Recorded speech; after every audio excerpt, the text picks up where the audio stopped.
ಅವರು ವಿಚಾರವಾಗಿ ಚಿತ್ರರಂಗರು ಮೌನವಾಗಿದ್ದಾರೆ ಅಂತ ಹೇಳಿ ನಿನ್ನೆನೂ ಕೂಡ ಒಂದು ಧ್ವನಿ ಸೇರ್ತದೆ ಮತ್ತು ಸೋಷಿಯಲ್ ಮೀಡಿಯಾ ಎಲ್ಲರೂ ಕೂಡ ನಿಮ್ಮ ಫಿಲ್ಮ್ ಚೇಂಬರ್ ಏನ್ ಮಾಡ್ತಿದೆ, ಚಿತ್ರರಂಗರು ಏನ್ ಮಾಡ್ತಾರೆ, ಯಾರು ಯಾಕೆ ಮಾಡ್ತಿಲ್ಲ ಅಂತ ಒಂದು ಆರೋಪಗಳು ಮಾಡ್ತಿದ್ದಾರೆ. ಏನ್ ನಿರ್ಧಾರ ತಗೊಂಡಿದ್ದೀವಿ ವಿಚಾರದಲ್ಲಿ? ಘಟನೆ ನಡೆದಂತ ಸಂದರ್ಭದಿಂದ ಅವತ್ತಿನಿಂದನೂ ಕೂಡ ನಮ್ಮ ಚಿತ್ರರಂಗದ ಪ್ರತಿಯೊಬ್ಬರು ಕೂಡ ಇದನ್ನ ಖಂಡಿಸ್ಕೊಂಡು ಬಂದಿದ್ದಾರೆ. ಇವತ್ತು ಅಧಿಕೃತವಾಗಿ 4 ಗಂಟೆಗೆ ನಾವು ನಮ್ಮ ವಾಣಿಜ್ಯ ಮಂಡಳಿನಲ್ಲಿ ಕಾರ್ಯಕಾರಿ ಸಮಿತಿಯ ಸಭೆಯನ್ನು ಇಟ್ಕೊಂಡಿದ್ದೀವಿ. ಆ ಕಾರ್ಯಕಾರಿ ಸಮಿತಿಯ ಸಭೆಯಲ್ಲಿ ಏನು ತೀರ್ಮಾನ ಆಗುತ್ತೋ, ಹಿರಿಯರೆಲ್ಲ ಸೇರ್ಕೊಂಡು ಏನು ತೀರ್ಮಾನ ತಗೊಂತಾರೋ ಆ ತೀರ್ಮಾನಕ್ಕೆ ನಾವೆಲ್ಲರೂ ಕೂಡ ಬದ್ಧರಾಗಿರ್ತೀವಿ ಅನ್ನೋದನ್ನ, ಇಡೀ ಚಿತ್ರರಂಗ ಬದ್ಧವಾಗಿರುತ್ತೆ ಅನ್ನೋದನ್ನ ನಾನು ಹೇಳಲಿಕ್ಕೆ ಇಷ್ಟಪಡ್ತೀನಿ ಸರ್. 4 ಗಂಟೆಗೆ ಮೀಟಿಂಗ್ ಮುಗಿದಾದ್ಮೇಲೆ ನಮ್ಮ ಅಧ್ಯಕ್ಷರು ಅದನ್ನು ಅಧಿಕೃತವಾಗಿ ತಮಗೆ ತಿಳಿಸ್ತಾರೆ, ಯಾವ ರೀತಿಯಾದಂಥ ಕ್ರಮಗಳನ್ನು ಕೈಗೊಳ್ತಾ ಇದ್ದೀವಿ. ನಮ್ಮ ಇಸಿ ಮೆಂಬರ್ಸ್ ಅಷ್ಟೇ, ನಮ್ಮ ಮಾಜಿ ಅಧ್ಯಕ್ಷಗಳಿದ್ದಾರೆ, ಮಾಜಿ ಅಧ್ಯಕ್ಷಗಳು ಬರ್ತಾರೆ. ಸಂಘದವರು ಇದರ ಒಂದು ಡಿಸಿಷನ್ ತಗೋಬೇಕು ಅಂತ ಹೇಳ್ತಿದ್ರು ನಿನ್ನೆ ವಾಣಿಜ್ಯ ಮಂಡಳಿ ಅಧ್ಯಕ್ಷರು. ಅವ್ರನ್ನ ಯಾರನ್ನ ಕರೆಯೋ ಪ್ರಯತ್ನ ಮಾಡ್ತಾ ಇಲ್ವಾಗಿದ್ರೆ?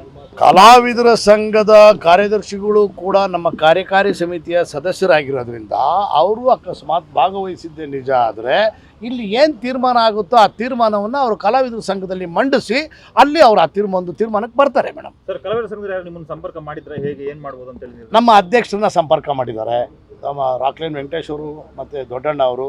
ಅಂದರೆ ಯಾವ ರೀತಿಯಾದಂಥದ್ದು ಇದಕ್ಕೊಂದು ಅಂತಿಮ ತಾರ್ಕಿಕ ಅಂತ್ಯವನ್ನು ಕಾಣಿಸ್ಬೇಕು ಅನ್ನೋ ಉದ್ದೇಶಕ್ಕೆ. ಬಟ್ ಎಲ್ಲದಕ್ಕಿಂತ ಮುಖ್ಯವಾಗಿ ಇದು ಕಾನೂನಿನ ಅಂಗಳದಲ್ಲಿ ಇರೋದ್ರಿಂದ ನಾವು ಯಾವುದೇ ರೀತಿಯಾದಂಥ ತೀರ್ಮಾನಕ್ಕೆ ನಾವು ಬರೋಕ್ಕಾಗಲ್ಲ.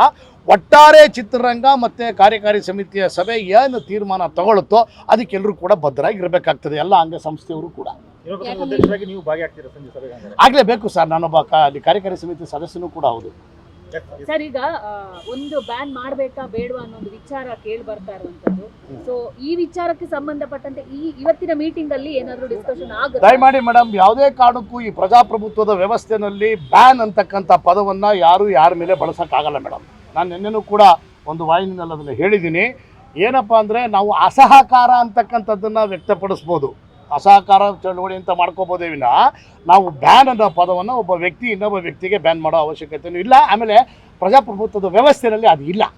ಸರ್, ಏನಂದ್ರೆ ಸೋಷಿಯಲ್ ಮೀಡಿಯಾದಲ್ಲಿ ಚರ್ಚೆ ಏನಂದ್ರೆ, ನೀವು ಹಿಂದೆ ಒಂದಿಬ್ರು ನಟಿಗೆ ಜೊತೆಗೆ ಒಂದಿಷ್ಟು ಹೀರೋಗಳಿಗೆ ಈ ತರ ಬ್ಯಾನ್ ಅಂತ ಹೇರಿಕೆ ಮಾಡಿ ಆಮೇಲೆ ವಾಪಸ್ ತಗೊಂಡಿದ್ದಿದೆ. ದೊಡ್ಡವ್ರು ಹೇಳಿದ್ಮೇಲೆ ಬ್ಯಾನ್ ಮಾಡಕ್ಕಾಗಲ್ಲ ಅಂತ ಅಂಬರೀಶ್ ಸರ್ ಬಂದು ಹೇಳಿದ್ಮೇಲೆ ಈ ತರದೆಲ್ಲ ಇದೆ.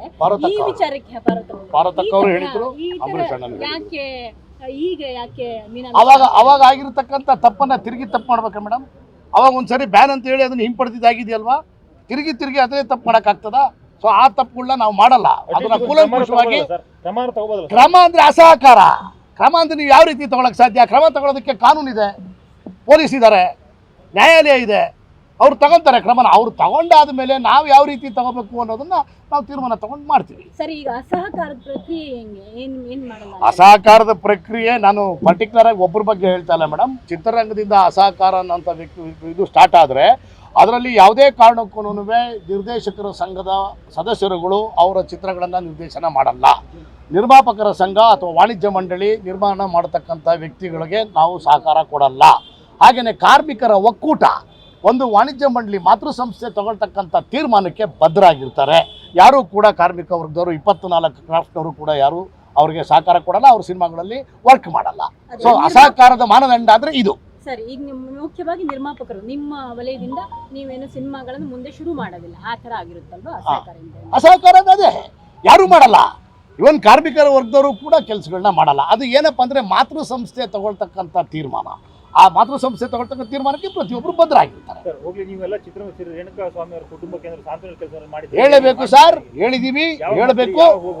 ಆ ಮುಂದಿನ ಪ್ರಕ್ರಿಯೆ ಏನು ಅನ್ನೋದನ್ನ ಇವತ್ತು ಸಾಯಂಕಾಲ ನಾವು ತೀರ್ಮಾನ ತಗೊತೀವಿ. ಆಮೇಲೆ ಕೆಲವರೆಲ್ಲ ವೈಯಕ್ತಿಕವಾಗೂ ಕೂಡ ಹೋಗ್ಬಿಟ್ಟು ಬಂದಿದ್ದಾರೆ, ಹೋಗಿ ಸಾಂತ್ವನ ಹೇಳ್ಬಿಟ್ಟು ಬಂದಿದ್ದಾರೆ. ಆಮೇಲೆ ಇದು ಅಖಿಲ ಭಾರತ ವೀರಶೈವ ಮಹಾಸಭಾ, ನಾನು ಅಲ್ಲಿ ಒಬ್ಬ ಬೋರ್ಡ್ ಆಫ್ ಡೈರೆಕ್ಟರ್ ಆಗಿರೋದ್ರಿಂದ, ನಾನು ಒಬ್ಬ ಕಾರ್ಯಕಾರಿ ಸಮಿತಿ ಸದಸ್ಯನಾಗಿರೋದ್ರಿಂದ ನಮ್ಮಲ್ಲೂ ಕೂಡ ಚರ್ಚೆ ಆಗಿದೆ. ನಿನ್ನೆ ನಾವು ಮುಖ್ಯಮಂತ್ರಿಗಳಿಗೂ ಕೂಡ ಕಾಗದ ಬರೆದಿದ್ದೀವಿ. ಅಖಿಲ ಭಾರತ ವೀರಶೈವ ಮಹಾಸಭಾದಿಂದ ಮುಖ್ಯಮಂತ್ರಿಗಳಿಗೂ ಕಾಗದ ಬರೆದಿದ್ದೀವಿ. ಹಾಗೆಯೇ ಕಮಿಷನರ್ಗೂ ಕೂಡ ಕಾಗದ ಬರೆದಿದ್ದೀವಿ, ಯಾವ ರೀತಿಯಾದಂಥ ಕ್ರಮಗಳನ್ನು ಕೈಗೊಳ್ಳಬೇಕು. ಆಮೇಲೆ ಇದನ್ನು CBIಗೆ ವಹಿಸ್ರಿ ಅಂತಕ್ಕಂಥ ಒಂದು ಕೂಗು ಕೂಡ ಅವರ ಕುಟುಂಬ ವರ್ಗದಿಂದ ಇತ್ತು. ಈಗ ನನಗೆ ಆ ಹುಡುಗನ ಚಿಕ್ಕಪ್ಪ ಫೋನ್ ಮಾಡಿದ್ರು ಬರುವಾಗ, ಮಂಜುನಾಥ್ ಹಿರೇಮಠ ಅಂತೇಳಿ. ಅವರು ಕೂಡ ಹೇಳಿದ್ರು, ಇಲ್ಲ ನಾವು ಅದನ್ನು ಇದಕ್ಕೆ ಬಿಡಲ್ಲ, ನೀವು ದಯಮಾಡಿ ಅದಕ್ಕೆಲ್ಲ ನಮ್ಗೆ ಸಹಕಾರ ಕೊಡಬೇಕು ಅಂತ ಹೇಳಿದ್ದಾರೆ. ಅದು ಅವ್ರಿಗೂ ಕೂಡ ಅದನ್ನೇ ಹೇಳಿದ್ದೀನಿ. ಇದು ಕಾನೂನಿನ ಅಂಗಳದಲ್ಲಿರೋದ್ರಿಂದ ಅದು ಮುಗಿಯೋ ತನಕ ನಾವು ಏನು CBI ಕೊಡಿ ಅಂತ ಹೇಳ್ತೀರಿ. ಹೆಂಗೆ ನಿರೂಪಕ ಅಧ್ಯಕ್ಷರಾಗಿದ್ದ CBIಗೆ ಕೊಡೋದು ಆಗ್ರಹ ಎಲ್ಲರಿಗೂ ಮಾಡಿದ್ರೆ ಸರ್ಕಾರ ಅದೇನು ಕ್ರಮ ಕೈಗೊಳ್ಳುತ್ತೆ ಸರ್. ವೈಯಕ್ತಿಕವಾಗಿ ನಾವು CBIಗೆ ಕೊಡಿ, CCIಗೆ ಕೊಡಿ, ಅದಕ್ಕೆ ಕೊಡಿ, ಇದಕ್ಕೆ ಕೊಡಿ ಅಂತ ನಾವು ಹೇಳೋಕ್ಕಾಗಲ್ಲ. ಅದು ಒಟ್ಟಲ್ಲಿ ಕ್ರಮ ಕೈಗೊಳ್ಳಬೇಕು. Yes, ಆಯ್ತು. Thank you. Thank you.